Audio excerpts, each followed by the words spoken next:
안녕하세요. 안녕하세요. 채널 수북입니다. 오늘은 션이 없네요. 네. 션은 아픕니다. 계절에는 각 계절에 맞는 책을 읽어야 된다라는 어떤 지론을 가지고 있는 사람들이기 때문에 그렇죠? 이제 또 저희 둘은 시집을 되게 좋아하거든요, 시를. 맞아요. 네, 션은 별로 안 좋아하고. 션은 산문 스타일. 네, 저희는 좀 운문 스타일이어가지고 운문을 소개해볼까 합니다. 자리가 없는 사람을 또 이렇게 선을 그으시네요. 네, 그럼. 네네. 딱 안 나오면 선 긋죠. 와야죠, 그래서. 출석을 똑바로 해야지 욕을 안 먹는다. 좀 링거 맞으러 갔어요. 링거 맞으러 간 사람. 빨리 나가세요. 빨리 나으시길 바라고. 저는 한강 작가 모두들 알고 계실 거예요 아마. 너무 유명한 작가죠, 이제 한국에서. 너무 국민 작가죠 이제. 갑자기. 채식주의자. 채식주의자. 비건. 멘부커상을. 비건이요? 비건이죠. 비건이 등장하는 소설로 그 유명하신 한강 작가님의 유일한 시집이에요. 서랍에 저녁을 넣어두었다.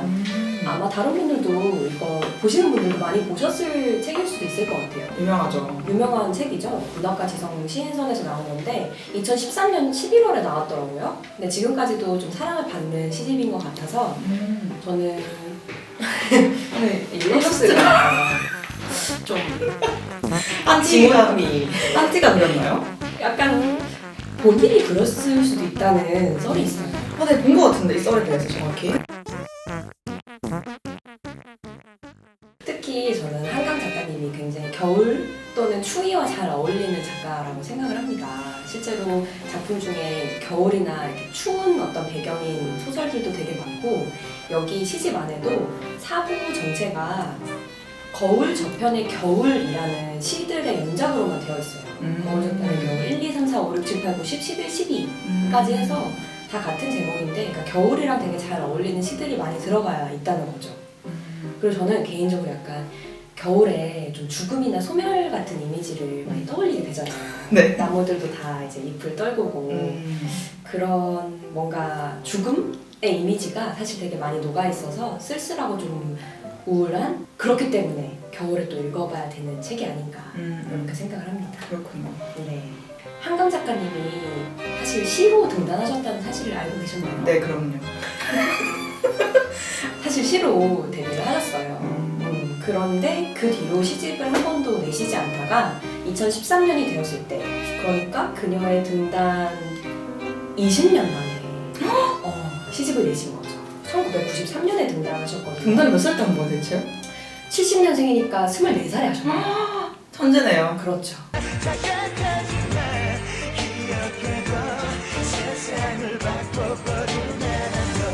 심지어 겨울고에 시 서울의 겨울 외 4편을 쓰셨어요. 그러니까 겨울을 굉장히 뭔가 애틋하게 느끼시는 분인 것 같고 추운 그런 날에 읽기 좋은 좀 서늘하면서도 아름다운 책입니다.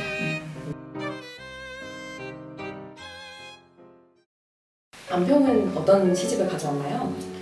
저는 저희 최애 작가의 시집을 가져왔습니다. 최애라 함은 누굴까요? 진은영 작가이죠. 저는 진은영 작가의 우리는 매일매일을 들고 왔습니다. 이게 언제 나왔던 시집이냐면 아마 2010년쯤 나왔던 것 같아요. 제가 그 해에 대학에 입학했는데 그때 선물 받았거든요, 이 책을. 네네네. 그리고 빠졌죠, 이 시인에. 20살에? 네, 그쵸. 그럼 10년째 좋아하시는 거네요. 그쵸. 이렇게 제 나이를 밝히시고. 거의 10년째. 10년 아직 되지 않습니다. 아직? 네네. 네. 일단 되게 뭔가 쓸모없는 것들에 대해서 많이 다루고 있는 시집이에요, 여기는. 그런데 되게 무질서하거나 되게 필요 없는 것들, 쓰레기처럼 보이는 것들에 대해서 다루는데 우울과 멜랑콜리로 시작해서 이것이 자폐적으로 멈춰지는 게 아니라 상당히 이제 놀이와 환상적인 낙관으로 끝나는 가능성을 보여주는 네. 가능성으로 열리고 터지는 느낌이 있는 어떤 문장들과 단어들이 많기 때문에 되게 감각적이에요, 시가. 눈에 보이는 듯한. 맞아요. 한강 작가님 요 시집도 감각적이에요. 조금 한강 작가의 시집이 약간 흰색과 검은색으로 이루어져 있는 느낌이라면 약간 그런 무채색 느낌이라면 진은영 시인의 시집은 멜랑콜리한데 되게 초록색, 빨간색 이런 느낌이에요. 쓰이는 시어들도 막 벗지. 맞아. 벗지. 벗지를 되게 좋아하시고 맞아.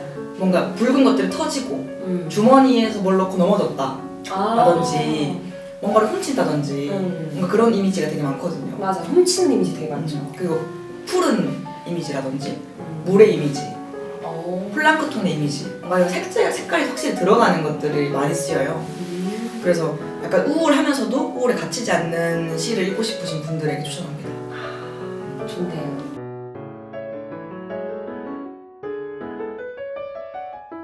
그러면 우리 소개해볼까요? 좋아하는 문장들을. 좋아하는 문장이요? 네.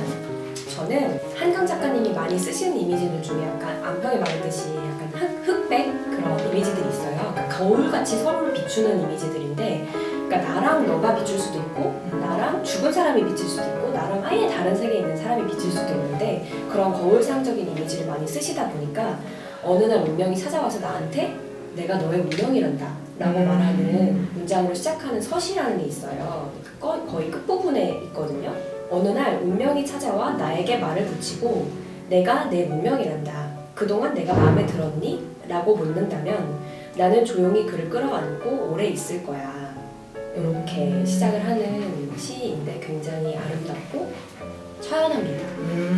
그 시를 제일 좋아하시나요? 이 시를 이 시집에서 가장 많이 떠올리게 되는 시인 것 같아요. 저는. 우리가 잘 아는 그 윤동주 시인의 서시와 제목이 같네요. 맞아요. 일부러 그러신 것 같기도 하고. 그럴 수 있겠다. 뭔가 말하지 않아도 느끼고 내가 보지 않은 사람, 모르는 사람인데도 아는 것처럼 느끼고 이런 정서를 굉장히 잘 반영하고 있는 시들 같아요. 근데 방금 리에가 읽어준 부분이 이 우리는 매일매일의 해설 부분에 나와 있는 것과 약간 연결되는 것 같아. 이거 사랑에 대한 후일담이 사랑보다 선행할 때가 있고 자신에 관한 회고담이 자신보다 앞설 때가 있다. 권영웅 작가님이 멜랑콜리 펜타곤이라는 제목의 해설을 썼거든요. 그 첫 문장이 이렇습니다. 저는 예전에 그 에픽하이 가사 중에서 에픽하이. 네. 알기도 전에 느낀 고독이란 단어의 뜻. 고독이란 단어의 뜻을 알기 전에 먼저 고독이라는 감정을 느낀다는 부분이 있거든요. 어떤 노래 나와요? 근데 어떤 감정을 가끔은 말을 배우기 전에 느낄 때가 있잖아요. 맞아. 어떤 그리움도 그게 뭔가 그리움이라고 일컬어지기 전에 알 수 있잖아요. 근데 방금 읽어준 부분도 운명이라는 것이 다가오기 전에 사실 알고 있는 느낌? 맞아요. 선행한다는 그런 느낌이 드네요. 그래서 약간 두 시인의 세계가 어떻게 보면 이어질 수도 있지 않나. 단 하나만 해야 된다는 게 너무 그쵸. 힘드네요. 하나만 하셔야 됩니다. 아무리 최애라도 힘들어요. 공평하게. 그러면 네네. 제가 어른이 되고 나서 되게 세월이 지나고 나서 좋아하게 된 시를 읽을게요. 물속에서라는 시인데 첫 번째 문장이 가만히 어둠 속에서 누군가를 기다리는 일, 내가 모르는 일이 흘러와서 내가 아는 일들로 흘러갈 때까지 잠시 떨고 있는 일로 시작해요. 그리고 끝이 그런 상상 속에서 물속에 있는 걸 잠시 잊어버리는 일. 그렇게 끝나나요? 제목이 물속에서네요. 네. 그러니까 뭔가 계속 제가 느끼기에 이 시는 그냥 우리가 항상 처해 있는 어떤 난처함 속에서 계속 무언가가 우리의 의지와 무관하게 변해가고 흘러가고 바뀌는 와중에 우리는 그게 마치 물속에 잠겨있는 느낌과 비슷할 때가 있잖아요. 그런데 그 와중에 어떤 좋음? 여기 시에서 표현되기로는 붉은 물감 풀어놓는다. 혹은 잠처럼 풀린다. 잠이 잠처럼 풀린다. 라는 표현처럼 어떤 이따금씩 나타나는 어떤 좋고 특별한 것들이 있고 어떤 낙관적인 것들이 있고 그 와중에 잠깐 잊어버리는 거죠. 내가 이 난처함 속에 있다는 것을. 그러니까 살아간다는 것은 난처함 속에서 계속 있는 것이지만 그럼에도 우리는 물 속에 있다는 걸 잠시 잊어버릴 수 있기 때문에 물 속에 계속 있을 수 있다는. 오크라네요. 저 진수영 시인님 너무 좋아해요. 그래서 정말 추천드리고 저작권 등의 문제 때문에 다 읽을 순 없지만 그렇죠. 언젠가 밤에 이제 시간이 되면 낭독을 해보고 싶네요. 라이브로. 너무 좋네요. 네. 겨울에 가을, 늦가을, 초겨울에 읽기 좋은 시집 두 권을 저희가 추천해봤습니다. 동갑내기 작가 두 분의 여성 작가 두 분의 시집을 함께 읽어요. 여러분 감기 조심하시고 몸 조심하세요. 네. 진짜. 아니면 션처럼 링거 맞게 돼요. 전 빨리 나왔으면 좋겠습니다. 여러분 다음 편으로 찾아뵐게요. 안녕.